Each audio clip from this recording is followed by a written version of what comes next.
Hi friends, అందరికీ నమస్తే. వర్షం వస్తుందని చెప్పి షెడ్డులో బండి పెట్టాను. మిర్రర్ పగిలిపోయింది. కోతులు బండిని మొత్తం ఆగమాగం చేసినాయి. జంతువులు అనేసరికి ఒక విషయం గుర్తుకొస్తుంది. ఒకరోజు మంత్రి మహారాజు ఇద్దరు చర్చించుకుంటున్నారు. చర్చలో భాగంగా మహారాజు మంత్రిని ఒక ప్రశ్న అడిగాడు.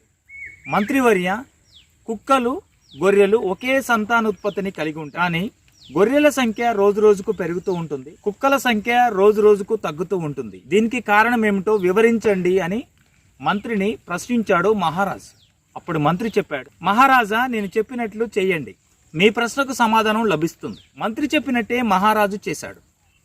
ఒక గదిలో రొట్టెలన్నీ ఉంచాడు, ఇంకొక గదిలో పచ్చిగడ్డి ఉంచాడు. రొట్టెలు ఉన్నటువంటి గదిలోకి కుక్కల్ని పంపించాడు, గడ్డి ఉన్నటువంటి గదిలోకి గొర్రెల్ని పంపించాడు.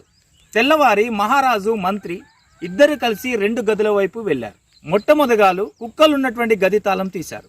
అందులో కుక్కలన్నీ కూడా చనిపోయి ఉన్నాయి. రొట్టెలు మాత్రం ఎట్లా ఉంచినాయి అట్లనే ఉన్నాయి. పక్కనే ఉన్న గది యొక్క తాళం తీసి చూశారు. అందులో గొర్రెలన్నీ గడ్డి మొత్తం తిని నెమర వేస్తూ నిద్రపోతున్నాయి. అప్పుడు మంత్రి మహారాజుతోనే అన్నాడు, మహారాజా, గొర్రెలు ఐకమత్యంతో కలిసిమెలిసి ఉన్నదాన్ని పంచుకొని తింటాయి కాబట్టి హాయిగా నిద్రిస్తున్నాయి.